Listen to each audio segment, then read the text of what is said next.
Do I have to explain myself to you? No, you don't have to explain yourself to me. Hey, welcome back to TV Debris. I've always been interested in 90 Day Fiancé. It's definitely another one of my guilty pleasure watches. So today we're going to take a look at The Last Resort's first part of their tell-all. The Last Resort is just a spin-off of 90 Day Fiancé where the cast members from previous seasons who are having issues in their marriages go to a hotel and have pretty much fake therapy sessions. It's really all about the drama there. It's not really about having these people work through any of their issues for real. And then at the end, they have a recommitment ceremony where they decide if they're going to stay in the relationship or not. Today, we're going to be looking at the first part of their tell-all. Let's get started. All the couples start rolling up to the production building. When they first get there, Rob and Josh are together, and there was a lot of drama during the season because while Rob and Sophie were still married, Josh had gotten into Sophie's DMs and was inviting her on a trip to Vegas with him. And he said that it wasn't a big deal because she's in the same friend group and it was a bunch of friends going. But this was when Josh was with Natalie and Rob was with Sophie. None of them are together anymore. Rob in a confessional says, yeah, we had a little bit of drama because of him messaging Sophie, but now we're actually really good friends. When Florian and Stacy arrive, Stacy says that there's still the same issues that existed in their marriage prior to coming to the last resort, and that not having therapists around now really makes them not in any better of a place. And Florian's talking to the guys and says that he has issues with Stacy because whenever he's too nice to somebody, she says, "Oh, are you flirting? Are you flirting with them?" And Josh makes a little chime in and he lets everybody know that when he and Florian are out, Stacy's always texting him saying, keep an eye on him. Being that Josh broke up with her on the resort, Natalie arrives alone and she says to production that she's ready for the tell-all. She's got a lot to say and that if anybody comes for her, she's ready to come for them, which of course, that's very on brand for Natalie. Her and Josh shouldn't have even been on this show, in my opinion. They weren't ever married and they were very clearly not going to work out as a couple before The Last Resort even aired, but they for sure split it off during the show and went their separate ways. Sophie shows up with all of her belongings in a paper bag and it immediately just rips open and starts spilling all her shit onto the ground. But in her confessional, she says that there's very real feelings between her and Rob and you can't just turn those off, but every time they discuss something real, they argue. These two both are just toxic beings, in my opinion. Benny and Ari show up also separately, of course, and Ari says that she's nervous for the tell-all because at the resort, all the guys took Benny's side and people need to see what he's really like and what she went through. And then they show Benny and he's like, yeah, my kid's good. Ari's good. Everything's good. So during The Last Resort, Gino and Jasmine had agreed to an open marriage where Jasmine already had the guy she wanted to sleep with picked out, which I do agree with Rob's point of view on that, which is that she was really just setting up so that she could be with this guy, Matt. But Gino arrives to set. He sits down with Florian and he says, oh, I got some dirt I'm bringing today. Look at this clip. If Matt so happens to show up as part of the tell-all, I've got some dirt for him, and I'm going to make him cry. Jasmine is running late to the tell-all, so they decide they're going to start without her. But we all saw the preview. We all know that it's so that she could walk in there in the middle of the tell-all with a big, huge baby bump so that they could get everybody's reaction to it, especially Gino's. The host of all the tell-alls is named Sean Robinson, and I apologize in advance if I call her Shaunathan Robinley. I do that as a joke with my partner when we watch these tell-alls together, and it might just slip out since that's what I'm used to calling her. So Sean opens up with the introductions of all the cast members and asking how they are right now. She begins with Natalie and Josh and asks Josh if he and Natalie have spoken since the show. And Josh says they have, but they're not in communication now. And Natalie says that things ended really badly with them and that she doesn't see any reason to talk to Josh. Then Sean moves over to Gino and says, we know that Jasmine is running late and will be here shortly, but how are things between the two of you? And Gino lets everybody know that he and Jasmine have separated. Sean moves over to Stacy and Florian to ask how they have been, and Stacy says that when they came home, everything was really well for a while, going really good. But now that some time has passed, they're falling back into their old patterns. So I'm guessing Florian is probably spending a lot of time hanging out with her twin sister again. Next, Sean moves over to Brandon and Julia and asks how they're doing and how therapy worked for them. And Brandon says that the therapists did great. They were really in a good spot and they appreciate the therapists. And he says that he just feels that Julia put a lot more emphasis and importance on what she wanted rather than what he wanted, which is she wanted to bring her parents over from Russia on a visa, and Brandon wants her to get a second opinion about whether or not she can have kids. So it's seeming like Julia has spent most of her time trying to get her parents over, and he wants her to spend more time trying to see if they have any fertility options. Sean bounces over to Ari and Benny and asks how things are progressing in their divorce, and Ari says that they haven't filled out any paperwork yet, and Benny goes, I don't believe in paperwork. We said we're done, so I can just start my life. And it's like, I mean, I guess you can, but saying you don't believe in paperwork is kind of a hot take. Then Florian tries to make a joke about, oh, you guys just in an open relationship now? And of course, Gino snaps his head over and is like, don't say those words. And Ari has to get a stab in. She says, Benny's always been in an open relationship. This was always an open relationship for him. Last, we have Rob and Sophie. Sean asks if they've seen each other since the last resort. And, you know, the thing about Sean is she never really asks questions unless she has the answer. She's kind of like the cops that way. Sophie chuckles and says that they...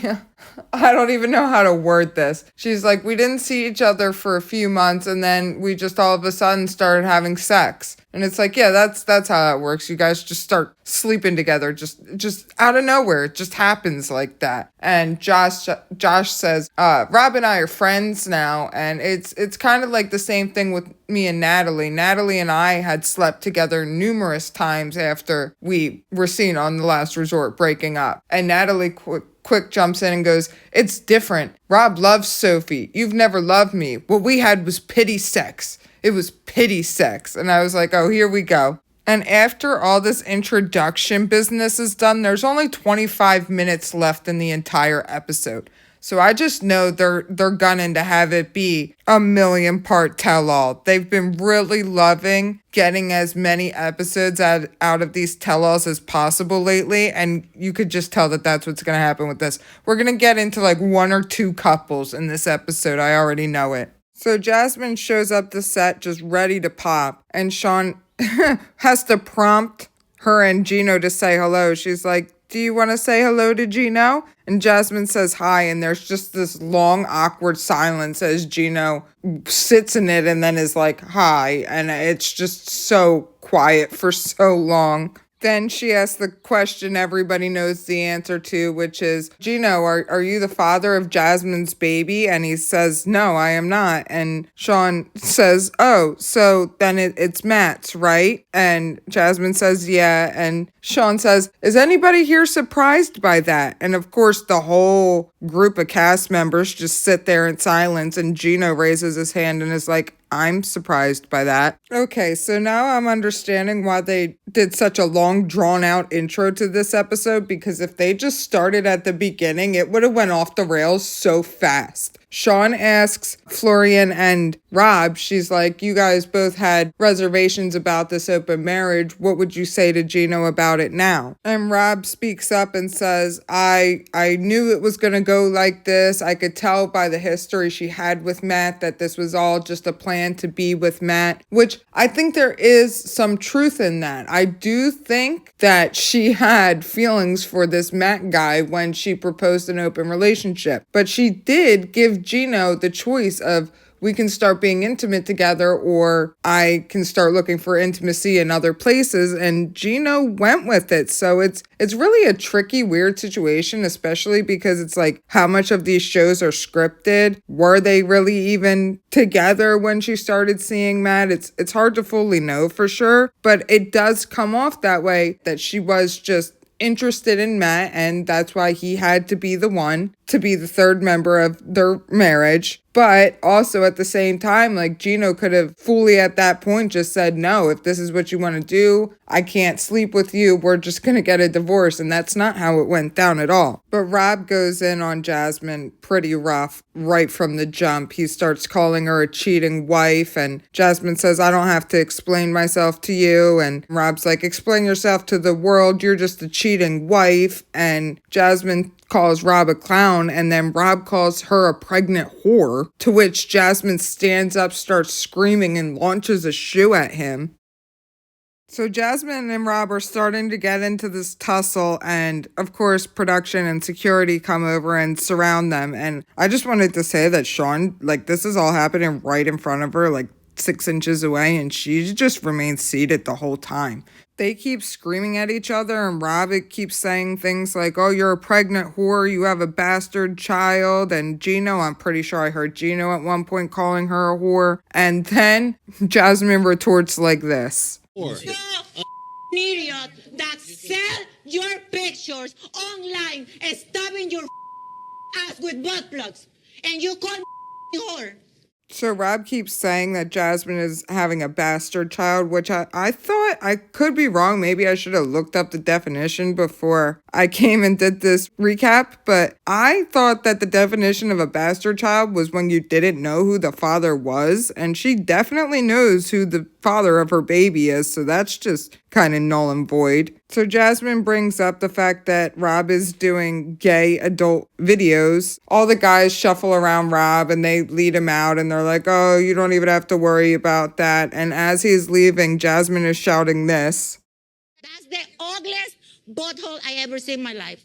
And the whole time, Sophie's sitting there with a deer stuck in headlights kind of look on her face, which is also like, if this is what he's doing, why did he ever care and make such a big fuss about the fact that she was bi? This is brutal. So all the guys except Benny left and went backstage with Rob, where they're all just popping off at the mouth about how they think Jasmine is so awful. Like, Gino just keeps calling her a hoe, and Rob says that he's just not going to hold back on anything he has to say about her. And at one point, Rob is like, I truly believe she got pregnant on purpose so that she could come here to this tell-all knocked up and everybody, all the women would just have her side. That's quite a huge leap in my opinion. And before the guys head back, Rob's like, F Jasmine, F Matt, and F that baby. A very different conversation is happening on set with the women, where they're all like, it's okay, Jasmine. And Sophie reassures her that he has a way of triggering people. Like, he's good at making people react like that. And Jasmine says that nobody knows what she went through in her marriage with Gino and what she endured, and she's so used to being the bad guy, but she's always taken accountability for the mistakes that she made in their marriage.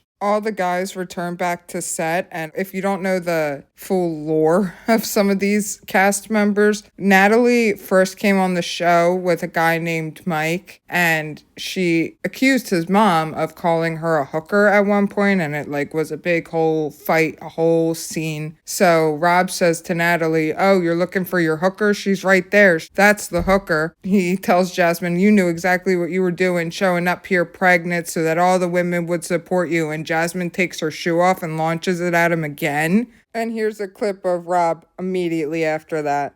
This goddamn shoe. Break this so she keep throwing it at me. And I can't do about it. That bitch. Who got a lighter? He was trying so hard to break that shoe and he just couldn't. I thought that was so funny. Then it goes into a little confessional with him, and he's talking about how he had a friend that did gay adult content, and then they started working together, and his first 10,000 followers on social media were gay. And it's like, be confident in it then. Like, stand on business. if that's what's making you money, then own it. Don't act so offended when she brings up your butthole. Then we see Rob take her shoe outside and just throw it into nothingness. I don't know if it landed on top of the building or not. I couldn't tell, but he just goes outside and whips that shoe. Yeah, so he definitely tossed her shoe onto the building because he comes back to set and Jasmine makes a comment about needing her shoes and he tells her that it's on top of the building next door. Then they're trying to move on and she says that she needs her shoes. So a member of production comes over to her and is like, promise me you won't throw anything at anybody or hit anybody. You got to promise you won't do that. And Jasmine agrees. So I guess she won't launch her other shoe. So before we actually get into the tell-all, Sean prefaces with nobody better throw anything at anybody, and if you say too harsh of words, you will be removed from set. So I guess that's all the fun we're going to have. They start with Brandon and Julia. The main issues in their marriage from the last resort was that Julia wanted to bring her parents to the U.S. and Brandon wanted a child, but Julia's not sure if she can get pregnant, so he wanted her to at least agree to go get a second opinion. So they start their talk with those things, and Julia says she's going to Serbia to try to help her parents out with the visas, and that she did make a promise to Brandon to see a doctor and get a second opinion, so she plans on doing that. Then they do a little Zoom call with Brandon's parents, because of course they do. Brandon's parents, if you don't know or don't watch the show, are pretty much intertwined with his and Julia's relationship in every aspect, it seems. And the main thing they want to discuss with his parents is a specific instance from the last resort where the cast members all went out to a bar and were drinking, and Julia got up on the bar and was dancing, to which Brandon grabs her arm, tells her to get down, and tells her that her vagina is out and everybody can see it. Then the next morning he tells her that she was dressed like a whore, and Julia says that he's never apologized for that. So they want to get his parents' take on how that went down and whether or not they think that their son should apologize to Julia. And the first thing that happens is the dad says, well, maybe she should apologize to Brandon for acting like that. So all the guys start talking about how, not all the guys, Rob starts talking about how when you're in a relation or in a marriage, there's got to be limits and there's got to be boundaries. And she was just having a little too much fun. Where Julia says, I think, we have one life. It shouldn't be that big of a deal. Then his parents are like, I mean, we didn't have the angle that they had there at the club, but from what we hear, she was wearing flesh-colored underwear and you really couldn't see anything at all. So Julia's like, here, I'll give you the angle, and goes and stands up on one of the tables on set and starts dancing. Sean asks Brandon if he ever apologized, and he says this. Yes, I'm sorry. I was angry because you're exposing yourself out there. That's not really an apology, though. After that, Brandon's mom chimes in and is like, as his mom, I can tell you he's sorry. And Julia's like, no, that doesn't help. And so do some of the other cast members. And then Brandon does give her an apology and says that was too mean and he shouldn't have said it. So another big thing that happened when Julia and Brandon and the rest of the cast were at the resort is they had a hypnotherapy session, and Julia came clean to Brandon about kissing her ex when she was still in Russia. So she cheated on him. And then it shows some never before seen footage from, it's called Between the Sheets. It was like the couples would react to the episodes of Last Resort as they were airing. So you kind of got like 2 episodes a week. And it shows footage of Brandon at the resort talking to a therapist and Julia about, and the other guy.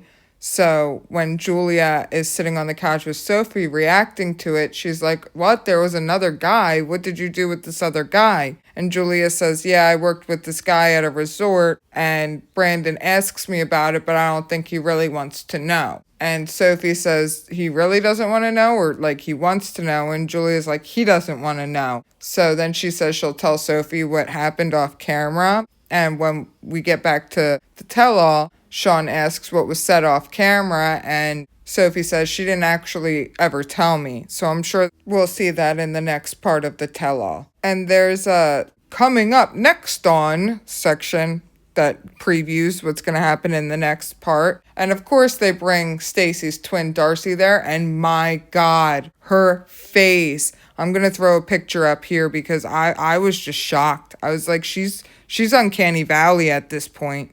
So that's it for the first part of the tell-all. Judging by the fact that we only got through really talking to one couple, I bet this is going to be another like 3 or 4-parter.